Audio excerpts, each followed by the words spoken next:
হেরার আলো বাংলাদেশ, বিশুদ্ধ ধর্ম প্রচারে অপ্রতিরোধ। আমার সামনে প্রথমে যে প্রশ্নটা আছে সেটা হচ্ছে, মসজিদে উচ্চস্বরে কথা বলা কি জায়েজ আছে?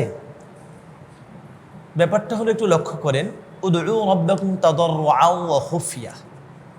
আল্লাহ বলেছেন, আল্লাহকে তোমরা ডাকো, মানে খুব বিনয়ী হয়ে এবং গোপনে আল্লাহকে ডাকো। তাদাররুআন ওয়া খুফিয়া। একটু লক্ষ্য করেন তো, ফরজ নামাজের জামাতে দাঁড়ানোর আগে 5 মিনিট আগে, 10 মিনিট আগে, 15 মিনিট আগে, আধা ঘন্টা আগে মসজিদে আসতেছে। আমরা আসার পর আমরা এখানে ইবাদতেই কিন্তু মশগুল থাকি। সুন্নত পড়ছি, দুখুলুল মসজিদ পড়ছি, কেউ হয়তো জিকির আজকার করছেন, এই আমলের মধ্যেই কিন্তু থাকতেছি। তো আমলের মধ্যে যে থাকতেছি তাদের ব্যাপারেও তো বক্তব্য হলো, আপনি যে আমল করতেছেন, তেলাওয়াতও যে করতেছেন, আওয়াজ করে তেলাওয়াত করবেন না। জিকিরও তো করতেছেন, আওয়াজ করে করবেন না। মসজিদও আমরা দুনিয়াবী চিন্তা নিয়ে ব্যবসা বাণিজ্যটা কিভাবে ভালো করতে পারবো, কোনটা কিভাবে করলে ভালো হবে, এই চিন্তা নিয়ে তো মসজিদে আসি না। নাম্বার 1 কথা। এই জন্য এখানে এগুলো চিন্তা করে বলা বলি করার কোনো সুযোগ নেই। সাধারণত জামাতের আগ মুহূর্তেই মানুষকে কথা বলতে দেখা যায়। জামাতের 2 মিনিট আগে, 3 মিনিট আগে, 1 মিনিট আগে বলা বলি কথা বলে, ওই যে আসছেন, আইসা দাঁড়ায় দাঁড়ায় কথা বলতেছেন, বসতেছেন না, দাঁড়ায় দাঁড়ায় কথা বলতেছেন, এবং কথার আওয়াজ উঁচু হচ্ছে। এদিক সেদিক মুসল্লিরা যারা বসে ইবাদত করতেছেন তাদের কিন্তু ডিস্টার্ব হচ্ছে।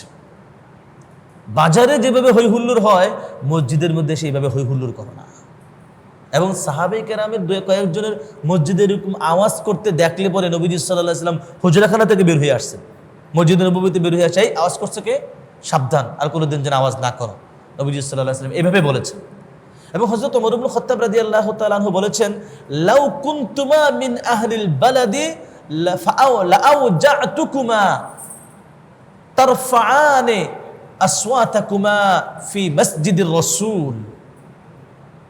তোমরা আল্লাহর মসজিদের মধ্যে এসে জোরে জোরে কথা বলছো। গ্রাম থেকে এসেছিলেন 2 জন সাহাবী। আজকে যদি তোমরা এই শহরের লোকজন হইতে, আমি শাস্তি দিতাম তোমাদেরকে। তার মানে হলো, কথাটা আমাদের কাছে ক্লিয়ার যে আমরা কোনোভাবেই মসজিদে চিৎকার করে, চেঁচামেচি করে, বিকট আওয়াজ করে কথা বলার কোনো সুযোগই নেই।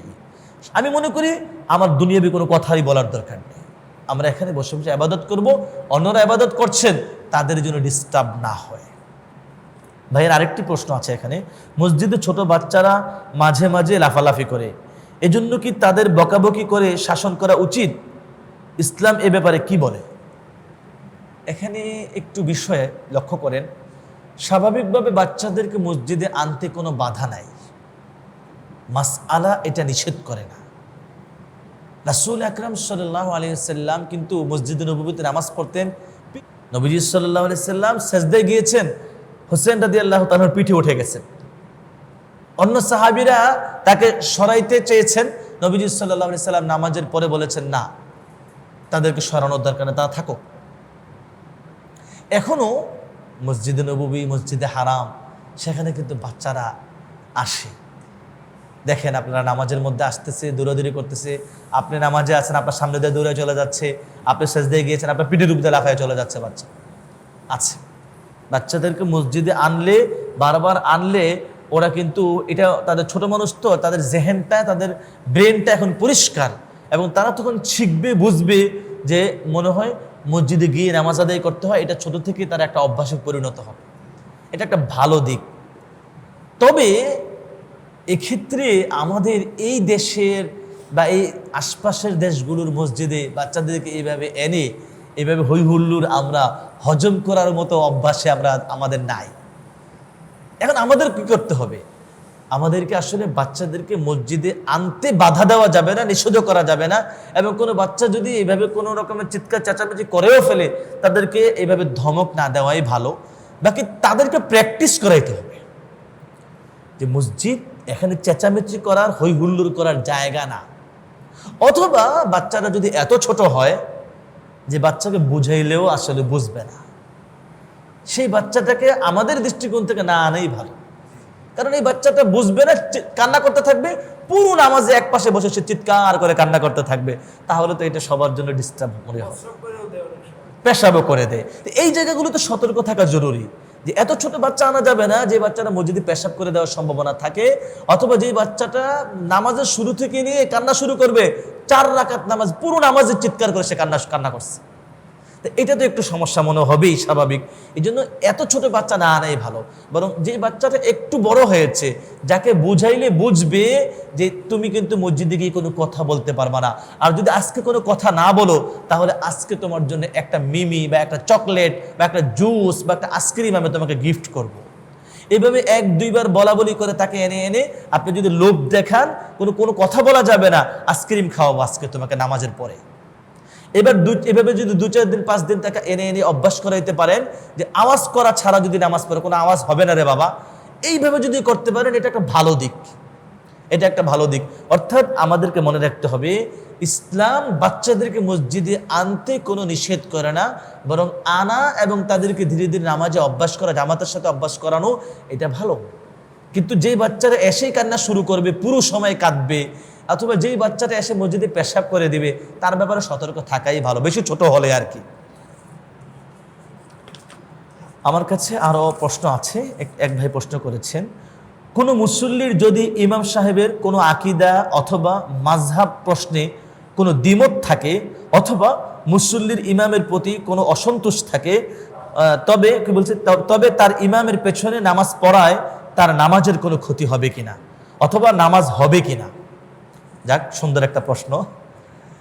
এখানে আসলে যে বিষয়টা লক্ষণীয় ইমাম সম্পর্কে, ইমাম ফাসেক কিনা বুঝতে হবে। ইমাম ফাসেক কিনা, অর্থাৎ কবিরা গুনায় ইমাম অভ্যস্ত কিনা, এবং সেটা আপনারা সবাই জানতেছেন, সবাই দেখতেছেন।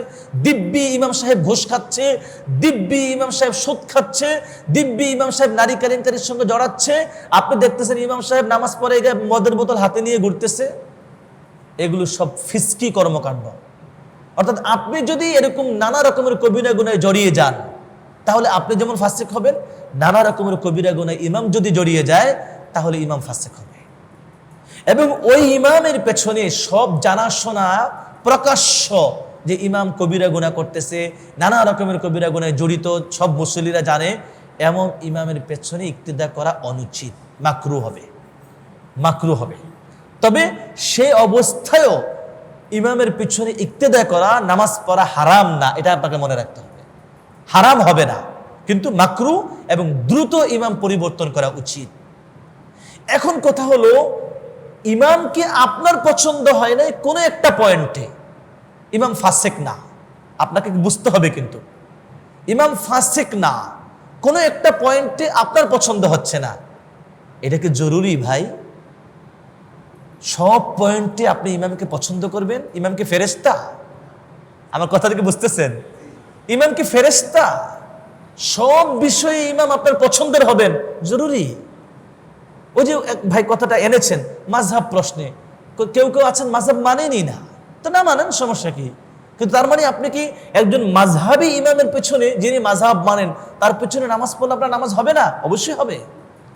অথবা কোন মাযহাবী মুক্তাদি যদি, যে মাযহাব মানে না, মাযহাবী ভাই, তার পেছনে ইক্তেদা করে, কথিত আহলে হাদিস, তার পেছনে ইক্তেদা করে, তাহলে তার নামাজ কি হবে না? অবশ্যই হবে।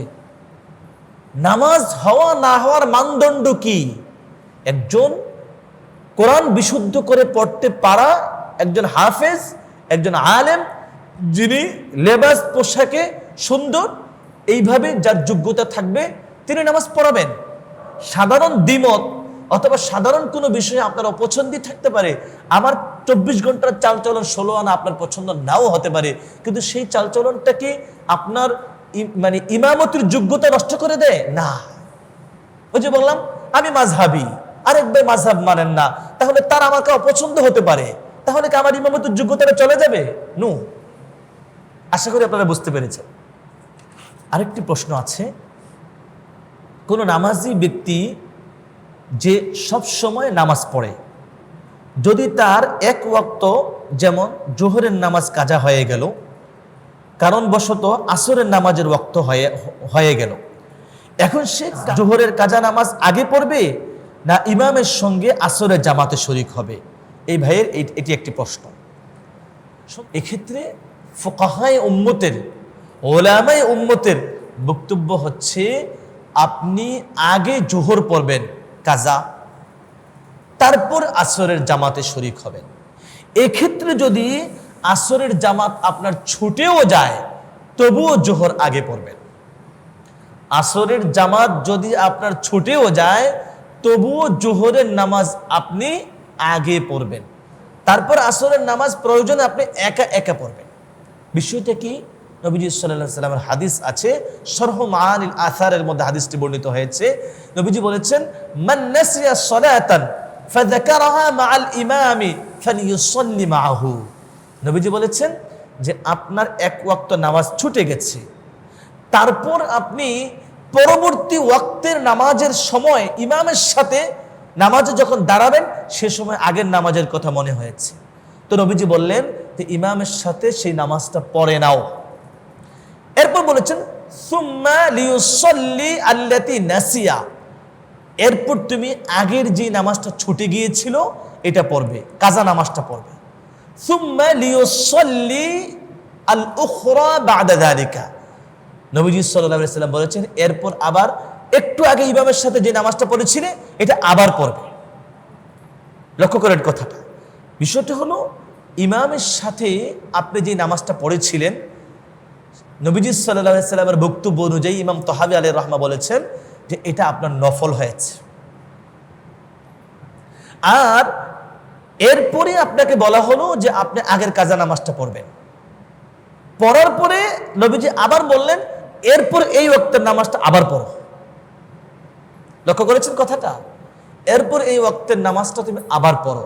তাতে করে হলো কি যে আপনার ওই তরতিব, এটা কিন্তু সাহেবের তরতিব, যার সাধারণভাবে নামাজ নষ্ট হয় না, কাজা হয় না, এটাকে ফিকহি পরিভাষায় বলা হয় সাহেবের তরতিব। অর্থাৎ আপনার নামাজ ছুটে নাই, ধারাবাহিকভাবে আপনি নামাজি, নিয়মিত নামাজি, আপনার জন্য ওই নামাজটাকে পরে নিয়ে তারপরের ওয়াক্তের নামাজটা আপনাকে পড়তে হতো। এটা স্বাভাবিক নিয়ম। এখন আপনার জামাতের ওয়াক্ত হয়ে গেছে, ইমাম দাঁড়িয়ে গেছে, এখন কি করবেন? তাই নবীজি বলেছেন ইমামের সাথে পরে ফেলো, এটা নফল হবে। প্রথমটা নফল হয়েছে, পরের নামাজগুলো ধারাবাহিকতা রক্ষা করে হয়েছে। আশা করি বুঝতে পেরেছেন। তো আমাদের এই ভাইয়ের এইটার প্রসঙ্গ ক্রমেই পরের প্রশ্নটা একই রকমের প্রায়, অর্থাৎ বিপরীত। যেই ব্যক্তি মাঝে মাঝে নামাজ পড়ে, কাজা হয় বেশি, তার ক্ষেত্রে মানে তার নামাজের পদ্ধতিটা কি হবে? এটা প্রশ্ন। যে সাহেবের তরতিব না, তার পদ্ধতিটা কি হবে? আসলে তার পদ্ধতিটা হবে এখানে যে তিনি স্বাভাবিকভাবে যখন যেই ওয়াক্ত নামাজ পড়ছেন সেই ওয়াক্ত নামাজটা পড়ে যাবেন, এবং তাকে যেটা করতে হবে যে নামাজ কিন্তু ফরজ, জামাতের সাথে নামাজ পড়া ওয়াজিব এবং ফরজ সমতুল্য গুরুত্বপূর্ণ একটা কর্তব্য। অতএব তাকে যেটা করতে হবে সেটা হলো নিয়মিত নামাজ পড়া এবং নিয়মিত মসজিদে এসে জামাতের সাথে নামাজে অভ্যস্ত হওয়া, সেদিকে ধীরে ধীরে ধীরে ধীরে চেষ্টা করতে হবে। তার হলো এটা প্রথম কাজ। তারপর পেছনে যে কাজা নামাজগুলো চলে গেল, অনেক নামাজ তার ছুটেছে, তো নামাজে তো সে আসলে নিয়মিত অভ্যস্ত ছিল না, তো নামাজ অনেক ছুটে গেছে, পরে সুযোগ সুবিধা মতো অবসর সময় মতো পেছনের নামাজগুলো কাজা করার জন্য চেষ্টা করতে হবে।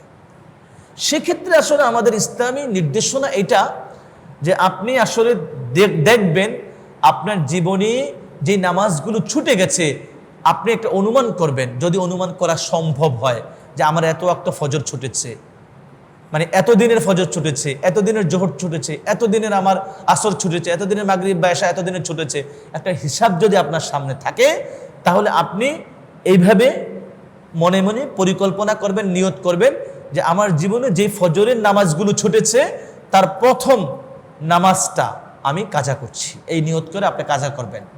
তারপরের নামাজটা আমি কাজা করছি, তারপরের ফজরটা আমি কাজা করছি, তারপরের ফজরটা আমি কাজা করছি, এভাবে নিয়ত করে করে আপনি আপনার একটা সম্ভাব্য পরিমাণ নামাজগুলো আপনি কাজা আদায় করার চেষ্টা করবেন। এই ভাইয়ের জন্য হলো এই নির্দেশনা, প্রথমে নামাজে অভ্যস্ত হওয়া, এরপর হলো পেছনের কাজা নামাজগুলো আদায় করার জন্য চেষ্টা করা।